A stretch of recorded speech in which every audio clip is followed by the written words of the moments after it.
जीवित परमेश्वर के न्याय के वचन राजाओं की दूसरी पुस्तक अध्याय 11। जब अहज्या की माता अतल्याह ने देखा कि उसका पुत्र मर गया, तब उसने पूरे राजवंश को नाश कर डाला। परंतु यहोशेबा, जो राजा योराम की बेटी और अहज्या की बहन थी, उसने अहज्या के पुत्र योआस को घात होने वाले राजकुमारों के बीच में से चुरा कर दाई समेत बिछोने रखने की कोठरी में छिपा दिया।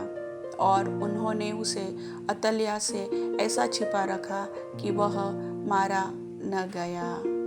और वह उसके पास यहोवा के भवन में 6 वर्ष छिपा रहा और अतल्याह देश पर राज्य करती रही। 7वें वर्ष में यहोयादा ने अंगरक्षकों और पहरुओं के सतपतियों को बुला भेजा और उनको यहोवा के भवन में अपने पास ले आया और उनसे वाचा बांधी और यहोवा के भवन में उनको शपथ खिलाकर उनको राजपुत्र दिखाया। और उसने उन्हें आज्ञा दी, एक काम करो, अर्थात तुम में से 1/3 लोग जो विश्राम दिन को आने वाले हो, वे राजभवन का पहरा दे, और 1/3 लोग सूर नामक फाटक में ठहरे रहे, और 1/3 लोग पहरुओं के पीछे के फाटक में रहे। यो तुम भवन की चौकसी करके लोगों को रोके रहना। और तुम्हारे 2 दल, अर्थात जितने विश्राम दिन को बाहर जाने वाले हो, वह राजा के आसपास होकर यहोवा के भवन की चौकसी करें। तुम अपने अपने हाथ में हथियार लिए हुए राजा के चारों ओर रहना, और जो कोई पाँतियों के भीतर घुसना चाहे वह मार डाला जाए, और तुम राजा के आते जाते समय उसके संग रहना। यहोयादा याजक की इन सब आज्ञाओं के अनुसार सतपतियों ने किया। वे विश्राम दिन को आने वाले और जाने वाले दोनों दलों के अपने अपने जनों को संग लेकर यहोयादा याजक के पास गए। तब याजक ने सतपतियों को राजा दाऊद के बर्छे और ढाले जो यहोवा के भवन में थी दे दी। इसलिए वे पहरुए अपने अपने हाथ में हथियार लिए हुए भवन के दक्षिणी कोने से लेकर उत्तरी कोने तक वेदी और भवन के पास राजा के चारों ओर उसको घेर कर खड़े हुए। तब उसने राजकुमार को बाहर लाकर उसके सिर पर मुकुट और साक्षी पत्र रख दिया।